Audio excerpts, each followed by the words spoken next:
जातारा बाजार सैया कहे तो हर कनिया ले ले अइहा हरियर हरियर धनिया हो खाई पीस के चटनिया ले ले अइहा हरियर हरियर धनिया हो खाई पीस के चटनिया।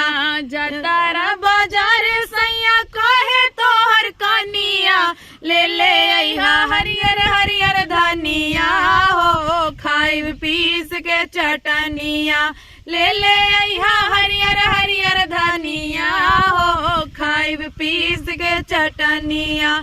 बनल रही हमारो जवानिया हो खाई पीस के चटनिया बनल रही हमारो जवानिया हो खाई पीस के चटनिया ले ले अइहा हरियर हरियर धनिया हो खाई पीस के चटनिया।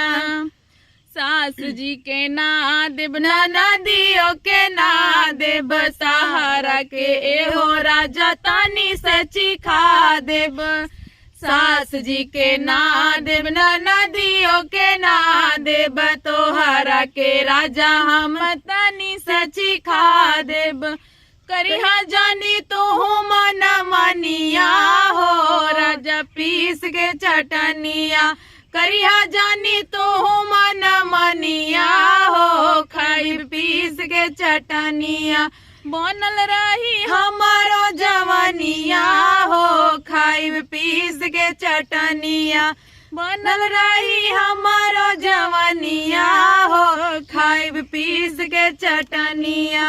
जातारा बाजार सैया कहे तो हर कनिया ले ले अइहा हरियर हरियर धनिया हो खाई पीस के चटनिया ले ले अइहा हरियर हरियर धनिया हो खाई पीस के चटनिया बनल रही हमारो जवानिया हो खाई पीस के चटनिया।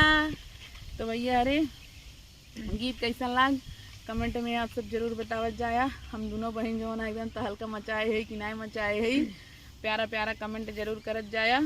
और अगर आईडी अभी तक फॉलो नहीं करे है तो जल्दी जल्दी फॉलो कर ले जा चैनल सब्सक्राइब कर ले जा। और भैया हरे हमारे सिस्टरों के फेसबुक आईडी है कौन नाम है सिंगर राशि मौर्य। तो आप सब जो ना है गीत वहाँ सुने के मिले तो जल्दी जल्दी आप सब जाए कि एक बार सर्च करके जरूर देखत जा ठीक है। तो चला ऐसे बना रह जा हमारे साथे साथे तब तो दूसरा वीडियो देखे के मिले मज़ा आई जाए। और देखा हमसे कहाँ बाटी एकदम हरे भरे मोबाइल ये तो हम चिंता यहाँ हमारे बहनी है इधर देखा इनका लिया का ये पूरा सेवाने में इधर जोनरी बाटे हमारे जोनरी तैयार होने वाला बाटे। तो पीछे देखते ही पूरा कोहड़ा लौकी नेनुआ तैयार बाटे घर बा पीछे।